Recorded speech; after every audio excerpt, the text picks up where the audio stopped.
भगवान शिव कहते हैं, इस संसार में कोई किसी का नहीं होता। ये दुनिया बस मोह माया का जाल है। इंसान का अपना क्या होता है? जन्म किसी और की देन होता है, नाम किसी और के द्वारा रखा जाता है, शिक्षा किसी और से मिलती है, नौकरी कोई और देता है, इज्जत कोई और देता है, पहला और आखिरी स्नान भी कोई और कराएगा। मरने के बाद जो संपत्ति होती है वह भी औरों में बंट जाएगी। तो फिर इंसान इतना घमंड किस बात का करता है? भगवान शिव कहते हैं, आपको शक्तिशाली बनना है, पर इसलिए नहीं कि आप किसी को दबा सको, बल्कि इसलिए कि कोई तुम्हें ना दबा सके। दोस्तों, हमेशा याद रखो, इस दुनिया में कोई भी किसी का अपना नहीं है। अगर आपको भी लगता है कि इस दुनिया में सब कोई अपना है, तो आप बिल्कुल गलत हो। जब बुरा समय आता है तो अपने ही पराये हो जाते हैं। जो आज तुम्हारे करीब लगते हैं, जरूरी नहीं कि वे कल तुम्हारे साथ हों। इस कड़वे सत्य को जितना जल्दी समझ लोगे, उतना ही आपके लिए अच्छा होगा। दोस्तों, बहुत समय पहले की बात है। एक गांव में एक गरीब और दुखी परिवार रहता था। उस परिवार में 7 भाई और एक बहन थी। बचपन में ही उन 8 के माता पिता गुजर गए थे, तो बच्चों ने भी जल्दी ही अपनी अपनी जिम्मेदारियां संभाल ली थी। शुरुआत में जीवन बहुत कठिन था, लेकिन जैसे जैसे समय बीता, सब कुछ उन्हें आसान लगने लगा। अब उन्होंने माँ बाप के बिना जीना सीख लिया था। वह 7 भाई और एक बहन उस गांव में बड़े प्रेम से मिलजुल कर रहते थे। सूरज निकलते ही 7 भाई शिकार के लिए जंगल की ओर निकल जाते और बहन सबके लिए भोजन बनाती थी। साथ ही घर के दूसरे कामकाज भी करती थी। 7 भाई जब दिन ढलने पर जंगल से लौटते, तो वे अपने साथ तरह तरह के शिकार लेकर आते। कोई बड़ा जानवर, कोई पक्षी, तो कोई हिरण। वह 7 भाई जो भी शिकार लाते, बहन उसे बड़े प्रेम से पकाती और भोजन परोसती। सब मिलकर तृप्त होकर भोजन करते और बहन की पाक कला की खूब सराहना करते। ऐसे ही दिन बीत रहे थे। एक दिन की बात है, 7 भाई जंगल में शिकार करने गए थे और बहन रसोई में सबके लिए भोजन बना रही थी। जब वह सब्जी बनाने के लिए सब्जी काट रही थी, तभी गलती से चाकू की तेज धार से उसकी एक उंगली कट गई। उस कटी हुई उंगली से खून की धार बहने लगी। बहन घबरा गई। उसने सोचा, यदि मेरे भाइयों ने मेरी कटी हुई उंगली देख ली तो मेरे भाई बहुत दुखी हो जाएंगे, बहुत चिंतित हो जाएंगे। मैं उन्हें दुखी करना नहीं चाहती। इसलिए उसने सोचा कि अपने भाइयों से यह बात छिपा लेनी चाहिए। उसने बहते हुए खून को अपनी ओढ़नी से साफ करने की सोची, पर फिर ध्यान आया कि अगर ओढ़नी पर खून के दाग लग गए और भाइयों की नजर पड़ गई तो वे मुझसे सवाल करेंगे और फिर मुझे सब बताना पड़ेगा। वे परेशान हो जाएंगे। फिर उसने सोचा कि दीवार पर पहुंच देती हूँ, लेकिन तुरंत यह विचार आया, अगर दीवार पर खून के निशान दिख गए तो दोस्तों बहन बेचैनी में इधर उधर घूमने लगी। लेकिन उसे कोई ऐसी जगह नहीं मिली जहां उसका बहता हुआ खून भाइयों की नजरों से बच सके। आखिर में उसे कोई उपाय न मिलने पर उसने वह खून उसी सब्जी में पोंछ दिया जो सब्जी वह अपने भाइयों के लिए बना रही थी। शाम को जब 7 भाई शिकार से घर लौटे तो बहन ने उनके लिए भोजन परोसा, लेकिन आज कुछ अलग ही बात थी। सब्जी का स्वाद आज कुछ अनोखा था। आज सबको सब्जी बहुत स्वादिष्ट लगी। 7 भाई अपनी अपनी उंगलियां चाटते रह गए और बहन की पाक कला की तारीफ करने लगे। अपनी तारीफ सुनकर बहन भी बहुत खुश हुई। 7 भाई दिन भर के काम करने के कारण बहुत थके हुए थे, इसलिए उस दिन जल्दी सो गए। अगली सुबह रोज की तरह 7 भाई शिकार के लिए जंगल की ओर निकल पड़े। रास्ते में कुछ दूर चलने के बाद उन्हें प्यास लग गई, तो उन्होंने पास की झील से पानी पिया और वहीं एक पेड़ की छांव में बैठ गए। बैठे बैठे वे आपस में बातें करने लगे। 7 भाई कल रात की सब्जी की तारीफ करने लगे। वे कहने लगे, ऐसा स्वादिष्ट भोजन हमने आज तक नहीं खाया। पता नहीं बहन ने उस सब्जी में क्या खास डाला था। आज घर चलकर बहन से जरूर पूछेंगे कि उसने सब्जी में ऐसी क्या चीज डाली थी जिसे खाना इतना स्वादिष्ट बन गया। शाम ढलते ही जब वे घर लौटे तो दोबारा बहन की पाक कला की तारीफ करते हुए बड़े भाई पूछने लगे, प्यारी बहन, कल की सब्जी में तुमने ऐसा क्या डाला था जो सब्जी इतनी स्वादिष्ट बन गई थी? बहन सच्चाई बताना नहीं चाहती थी, क्योंकि वह सोच रही थी कि अगर भाइयों को पता चला कि उसकी उंगली कट गई है तो वे दुखी हो जाएंगे। इसलिए उसने कहा, कुछ नहीं, बड़े भैया जैसा रोज बनाती हूँ वैसा ही बनाया था। बड़ा भाई कहने लगा, प्यारी बहन, आज तुम्हें बताना ही पड़ेगा। मैं जानना चाहता हूं कि तुमने इतनी स्वादिष्ट सब्जी कैसे बनाई। तुम्हें मेरी सौगंध है, तुम्हें सच बताना ही पड़ेगा। दोस्तों, बड़े भाई की बात सभी मानते थे, इसलिए बहन को भी सच बोलना पड़ा। धीरे धीरे उसने सारी बात बताते हुए कहा, बड़े भैया, सब्जी बनाते वक्त मेरी एक उंगली कट गई तो बस थोड़ा सा खून सब्जी में मिल गया था। मैंने सोचा कि अगर आप लोगों को पता चलेगा तो आप सभी दुखी हो जाओगे, इसलिए मैंने खून को सब्जी में मिला दिया था। बहन की बात सुनकर सभी भाई पहले तो चुप रहे, फिर उनमें से 6 भाइयों के मन में एक विचित्र और भयावह विचार आया। उन्होंने मन में सोचा कि इसके खून की चंद बूंदें इतनी स्वादिष्ट हैं, तो इसका मांस कितना स्वादिष्ट होगा। रात का भोजन करने के बाद सातों भाई सोने चले गए। सोने के दौरान सभी भाइयों के बीच इस बात की चर्चा शुरू हो गई। बड़ा भाई कहने लगा, अरे भाइयों, खून की कुछ बूंदें इतनी स्वादिष्ट है, तो सोचो इसके शरीर का मांस कितना स्वादिष्ट होगा। बाकी भाइयों ने उसकी बात से सहमति जताई, लेकिन सबसे छोटा भाई इस विचार से बहुत असहज था। उसे यह बात बिल्कुल गलत लगी। फिर भी बड़े भाई का सम्मान रखते हुए उसने कुछ नहीं कहा।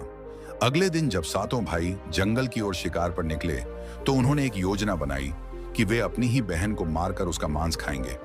उनका मानना था कि बहन का मांस बहुत ही स्वादिष्ट होगा। दोस्तों, सबसे छोटे भाई को यह भयावह योजना बिल्कुल भी पसंद नहीं आई। वह अपनी बहन को बचाने के लिए बेचैन हो गया, परंतु खुलकर कुछ भी कह पाने की हिम्मत नहीं जुटा पा रहा था, क्योंकि बाकी 6 भाई एक तरफ थे और एकमत होकर उस नीच सोच पर अड़े हुए थे। सभी भाइयों ने मिलकर एक सुनसान टीले पर बांस और पत्तों से एक ऊंचा चबूतरा तैयार किया, जिसे उन्होंने चांद कहा।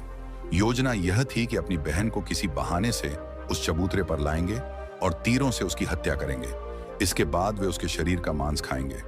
अगले दिन बड़े भाई ने अपनी बहन के पास जाकर मीठे शब्दों में कहा, प्यारी बहन, अब तुम विवाह योग्य हो गई हो। हमने तुम्हारे लिए एक सुंदर और सुशील वर ढूंढा है।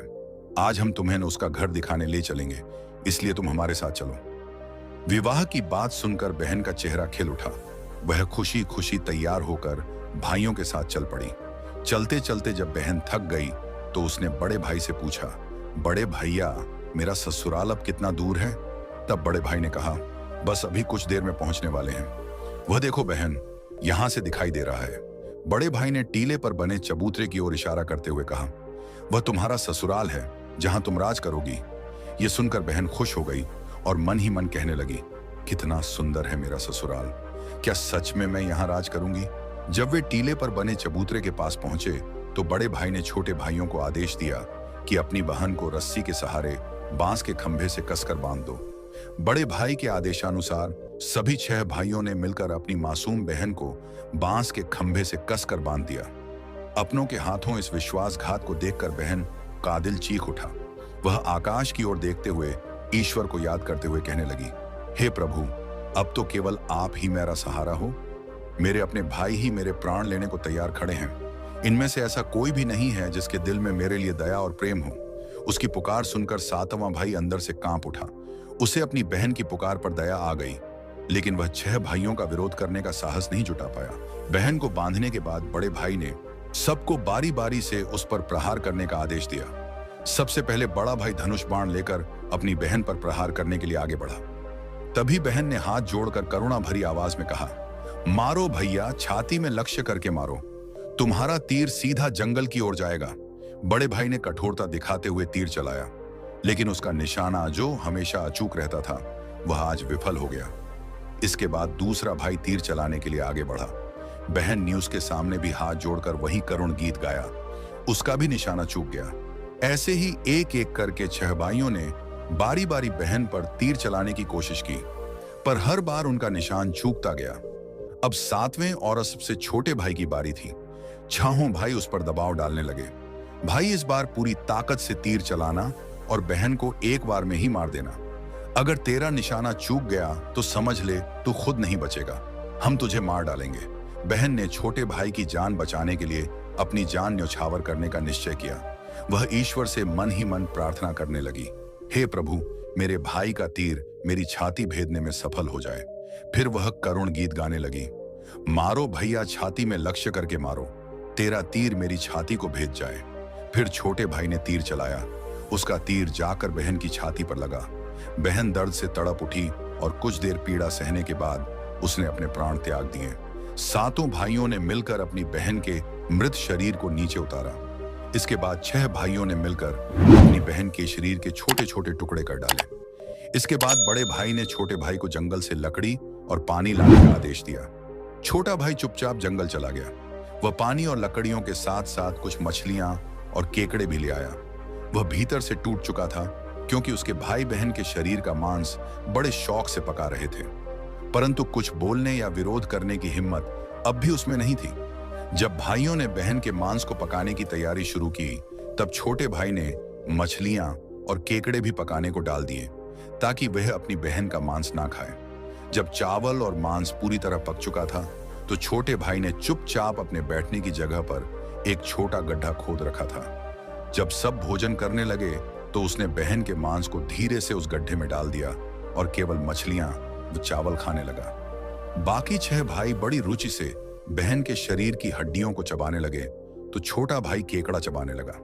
जब सब ने बहन के शरीर का स्वादिष्ट मांस खाकर अपना पेट भर लिया, तो बड़े भाई ने छोटे भाई से कहा, जूठा साफ कर दो।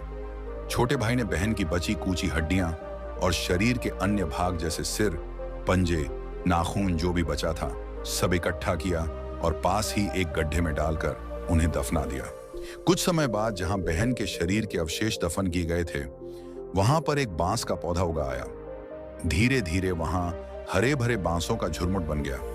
दोस्तों, एक दिन एक संत महात्मा वहां आए और उस बांस के झुरमुट के नीचे बैठकर ध्यान करने लगे। लेकिन ध्यान लगाते ही उन्हें एक आकाशवाणी सुनाई दी, संत दुर्गंध आ रही है, संत दुर्गंध आ रही है। यह आकाशवाणी बार बार उनके कानों में गूंजने लगी। बार बार यह आकाशवाणी सुनने के बाद संत महात्मा ने झटपट उस स्थान को साफ कर दिया। उन्होंने झुरमुट में से एक बांस को काट लिया और अपने साथ ले गए। उस बांस को तराश कर उन्होंने एक बहुत ही सुंदर बांसुरी बनाई और उसे बजाकर दिन भर लोगों के घर जाकर भिक्षा मांगने लगे। भिक्षा के बदले वे संत महात्मा लोगों को उपदेश दिया करते थे। एक दिन वे संत महात्मा उसी गांव जा पहुंचे जहां उस बहन के 7 भाई रहते थे। जैसे ही वे बड़े भाई के दरवाजे पर पहुंचे, उन्होंने बांसुरी बजाना शुरू किया। जैसे ही उन्होंने बांसुरी बजाना शुरू किया, तभी उस बांसुरी से आवाज आई, बड़े भाई के घर नहीं, बाजो रे बांसुरी दया, प्रेम सब छोड़कर रिश्ते में यही दाग लगाया है, नहीं बाजो रे बांसुरी। यह करुण ध्वनि सुनकर बड़े भाई का चेहरा पीला पड़ गया। उसके पसीने छूटने लगे। कांपते स्वर में उसने अपनी पत्नी से कहा, इस योगी को जल्दी से भिक्षा देकर विदा करो और इस बांसुरी की आवाज को बंद करवाओ। उसकी पत्नी ने वही किया। उन संत को तुरंत भिक्षा देकर वहां से विदा कर दिया। इसी तरह संत महात्मा एक एक कर सभी 6 भाइयों के घर पहुंचे। जैसे ही वे उनके घर पहुंचे, बांसुरी से वहीं करुण गीत बजने लगा। उन 5 भाइयों ने भी अपनी पत्नियों से कहा, इस योगी को जल्दी से कुछ भिक्षा देकर विदा कर दो। उनके मन में डर समा गया। यदि यह संत अधिक देर तक रुक गया, तो यह राज खुल जाएगा कि उन्होंने ही अपनी बहन की हत्या की थी। हमारा पाप सबके सामने उजागर हो जाएगा। अंत में संत महात्मा 7वें और छोटे भाई के द्वार पर पहुंचे। 7वां भाई अब तक अविवाहित था और अकेला रहता था। जब संत महात्मा उसके द्वार पर आए, तो बांसुरी बोल उठी, बजोरे बांसुरी, मेरे सबसे छोटे भाई के घर। मेरे छोटे भाई ने मन की बात में छुपा कर रखी है। यही है मेरे प्यारे छोटे भाई का घर। संत की बांसुरी से इतना प्यारा और दिलचस्प गीत सुनकर छोटे भाई ने उन्हें सम्मान के साथ अपने घर में बैठने के लिए स्थान दिया। उसने जलपान कराया और उनके चरणों में बैठ गया। फिर उसने बांसुरी के बारे में बात की। फिर संत महात्मा ने उसे बांसुरी की उत्पत्ति की कहानी सुनाई कि कैसे उन्होंने बांस को काटकर बांसुरी बनाई और कैसे आकाशवाणी हुई थी। फिर छोटे भाई ने संत से बांसुरी मांगने की विनती की। तब संत ने उसे बांसुरी दे दी। संत के जाने के बाद छोटे भाई ने उस बांसुरी को अपने बिस्तर के पास साफ सुथरे स्थान पर आदर पूर्वक रखा। उसने वहां धूप दीप जलाकर बांसुरी का सम्मान किया। कुछ ही दिनों में उसके घर में अजीब सा सुखद बदलाव दिखने लगा। जब वह काम से घर लौटता, तो घर पहले से अधिक साफ सुथरा और सुव्यवस्थित मिलता। जब यह रोज रोज होने लगा, तो छोटे भाई ने अपनी भाभियों से पूछा, भाभी, आप में से कोई मेरी अनुपस्थिति में मेरे घर की सफाई करती है क्या? तब सभी भाभियों ने जवाब दिया, हैं, अपने घर के कामों से ही फुर्सत नहीं है, तुम्हारा घर हम कैसे साफ करेंगे? छोटे भाई ने तय किया कि वह आज छुप कर देखेगा कि उसके घर की सफाई आखिर कौन करता है। उस दिन छोटा भाई काम पर नहीं गया और घर के एक कोने में छुप गया। घर सुनसान होते ही जहां बांसुरी रखी थी, वहां से उसकी बहन के जैसे चेहरे वाली एक कन्या प्रकट हुई। उसने घर का सारा काम किया और फिर बांसुरी में समा गई। यह दृश्य देखकर छोटा भाई स्तब्ध रह गया। उसे अपनी आंखों पर विश्वास नहीं हुआ। उसने यह बात जाकर अपनी सबसे बड़ी भाभी को बताई। भाभी ने अपने देवर से कहा, देवर जी, यह कोई साधारण बात नहीं है। अब जब अगली बार वह लड़की बांसुरी से बाहर निकले तो उसी क्षण तुम उस बांसुरी को आग में डाल देना और फिर उस लड़की पर तुलसी का जल छिड़क देना, फिर देखना क्या होता है। छोटे भाई ने बड़ी भाभी के कहे अनुसार ही किया। अगले दिन जैसे ही वह लड़की बांसुरी से दोबारा प्रकट हुई, उसने उस बांसुरी को आग में डाल दिया और उस लड़की पर तुलसी का पवित्र जल छिड़क दिया। पवित्र तुलसी जल के स्पर्श से वह लड़की धीरे धीरे मानव रूप में परिवर्तित हो गई। छोटे भाई ने जब उसे ध्यान से देखा तो वह उसकी प्यारी बहन थी, जिसे भाइयों ने बेरहमी से मार डाला था। छोटे भाई ने आगे बढ़कर अपनी बहन को गले से लगा लिया। इसके बाद दोनों भाई बहन बड़े प्रेम से रहने लगे। बहन ने भाई को अपनाया और भाई ने बहन को। उन्होंने खुशी खुशी एक दूसरे के साथ रहते हुए अपना जीवन यापन किया। दोस्तों, यह एक कड़वा सच है कि इस दुनिया में कोई भी व्यक्ति किसी का अपना नहीं होता। दुनिया में अधिकांश रिश्ते स्वार्थ पर आधारित होते हैं। जब तक लाभ हो, लोग साथ होते हैं, लेकिन जब कठिनाइयों का समय आता है तो अधिकतर अपने ही साथ छोड़ जाते हैं। जब हम कठिनाइयों का सामना करते हैं तब हमें पता चलता है कि हमारे आसपास कितने लोग वास्तव में हमारे साथ हैं। बाहरी दुनिया में सब कुछ दिखावट ही है। हर कोई अपने फायदे के लिए रिश्ते बनाता है। ऐसे में जब हमें समर्थन और सहारे की आवश्यकता होती है तो अक्सर हम अकेले रह जाते हैं। यह समझना बेहद जरूरी है कि सच्चा अपनापन वहीं दिखता है जहां स्वार्थ की कोई जगह नहीं होती। वह व्यक्ति ही आपका अपना होता है जो बिना किसी स्वार्थ के आपके आंसुओं में भी आपके साथ खड़ा होता है। जब हम यह सच्चाई जान लेते हैं कि असली मित्रता और अपनापन बिना शर्त के होते हैं, तब हम सच्चे रिश्तों की कद्र कर सकते हैं। इसीलिए हमें अपने रिश्तों में हमेशा सतर्क रहना चाहिए और उन लोगों को पहचानना चाहिए जो हमारे साथ सच्चे दिल से खड़े होते हैं। इस सच्चाई को अपनाना हमें बेहतर इंसान बनने में मदद कर सकता है। तो दोस्तों, इस कहानी से आपने क्या सीखा, हमें कमेंट बॉक्स में अवश्य बताएं। यदि आपको यह वीडियो अच्छी लगी हो तो लाइक करें और इसे अपने दोस्तों एवं परिवार के साथ भी शेयर अवश्य करें। और हाँ, यदि आप ऐसी ही ज्ञानवर्धक वीडियोस देखना चाहते हैं तो हमारे चैनल को भी सब्सक्राइब करें। कमेंट बॉक्स में लिखिए हर हर महादेव। भगवान भोलेनाथ की कृपा आप सभी पर हमेशा बनी रहे। धन्यवाद।